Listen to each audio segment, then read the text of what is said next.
Ya, baik. Untuk hari ini kita akan mempelajari tentang prinsip dalam pemberian obat, yaitu apa saja, boleh kita cek.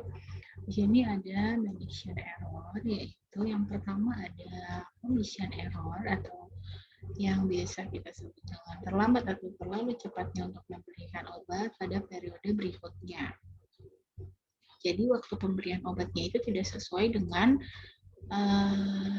tidak sesuai dengan resep yang sudah diberikan oleh si dokter. Kan?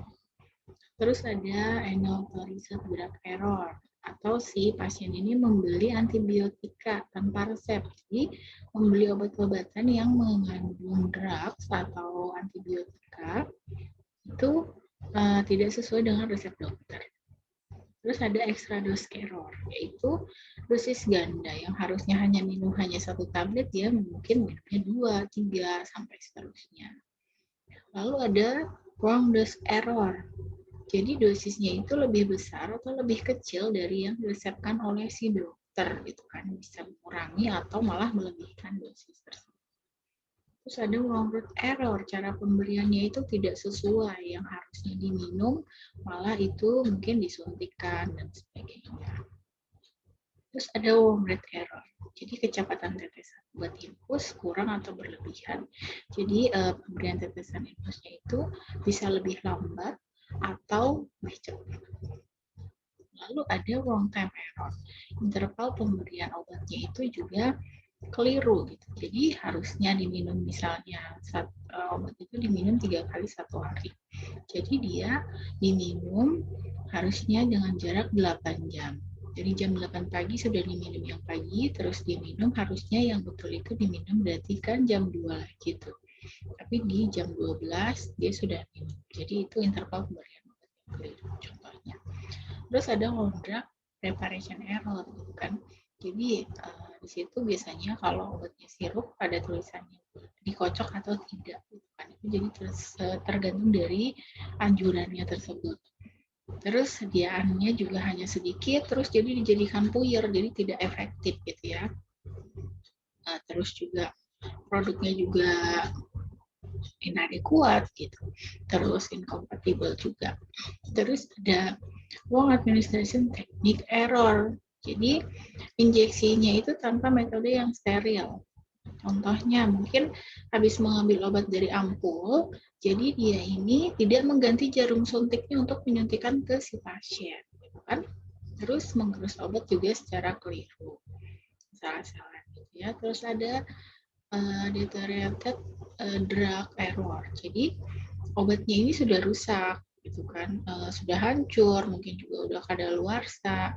Dan juga kalau untuk vaksin kan harusnya biasanya disimpan ke freezer atau lemari es, gitu. Tapi ini malah disimpan di suhu kamar atau suhu ruang biasa. Itu juga akan merusak efektivitas dari si obat tersebut. Gitu kan. Nah, terus di sini kita masuk ke prinsip 7 benar, prinsip dalam pemberian obat. Kita harus memperhatikan apa?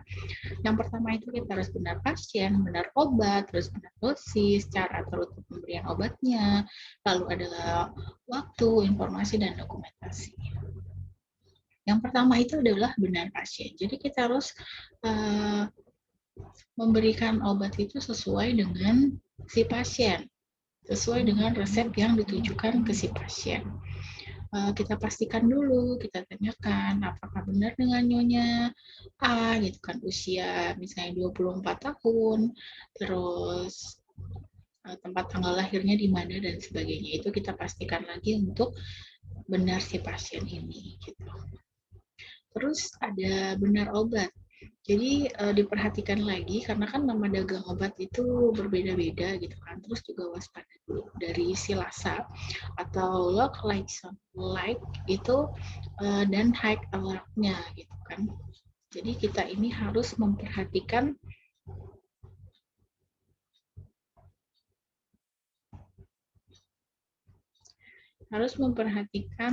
si lasa gitu kan. Untuk biasanya kalau lasa ini karena ada obat-obatan yang mirip gitu kan bentuknya, terus kotak obatnya juga hampir sama, terus warnanya juga sama gitu. Itu harus kita perhatikan jangan sampai tertukar gitu karena dari obat-obatan itu fungsinya juga tidak sama gitu ya.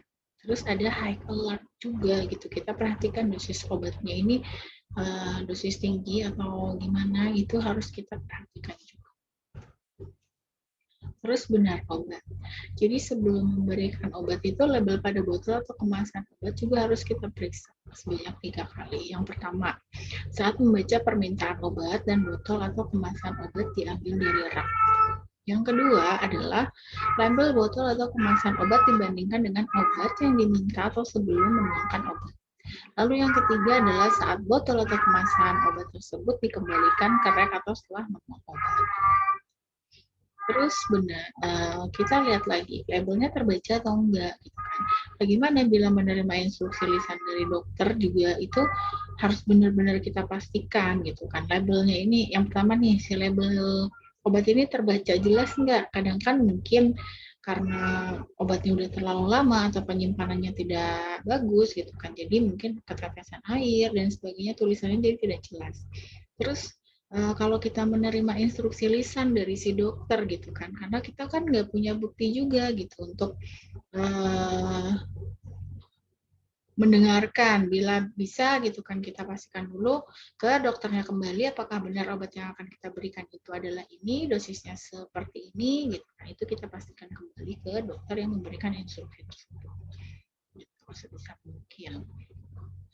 Terus bagaimana gitu kan kalau bisa bila salah memberikan obat gitu kan, ya yang pasti bisa menyebabkan fungsi obat itu sendiri tidak bekerja, yang pertama. Terus yang kedua juga mungkin kalau memang obatnya tidak cocok atau apa dan sebagainya gitu, itu bisa menyebabkan kecacatan sampai dengan menyebabkan si pasien ini overdose atau sampai dengan meninggal gitu kan. Jadi dipastikan benar-benar untuk kita memberikan obat itu secara benar, jangan sampai salah ya. Terus benar dosisnya, kita cek dulu dosisnya harus berapa yang kita berikan kepada si pasien kan. Terus memperhatikan satuan dosisnya juga, jangan sampai kita salah gitu kan. Menggunakan sendok teh atau sendok makan itu juga harus benar-benar diperhatikan kalau memang tidak ada sendok ukur. Terus benar cara atau rute pemberiannya. Obat dapat diberikan sejumlah rute yang berbeda, gitu kan? Melalui sejumlah rute yang berbeda. Jadi faktornya apa aja sih? Ada keadaan umum si pasiennya tersebut, terus kecepatan respon yang diinginkan, terus sifat kimia fisika obat dan tempat kerja yang diinginkan juga, gitu kan? Terus juga obat dapat diberikan oral, secara oral, kita minum, terus bisa juga parenteral, atau topikal, atau rektal, atau inhalasi. Jadi kita sesuaikan gitu kan pemberian obat ini, sesuaikan dengan si faktor si pasien ini tadi gitu kan. Apakah kita mau memberikan obatnya secara cepat, terus juga tepat, dan sebagainya, itu kita harus perhatikan. Jangan sampai kita salah memberikan rutenya. Terus benar waktu. Kalau benar waktu itu adalah obat itu kan memiliki efektivitas kan, untuk mencapai atau mempertahankan kadar di dalam darah yang memadai. Terutama harus diberikan pada waktu yang tepat. Mungkin sebelum makan, 1 jam sebelum makan. Terus tetrasiklin, jadi senyawa helat yang tidak larut jika diberikan bersama susu. Jadi pastikan obat-obatan ini jangan diminum bersama dengan susu.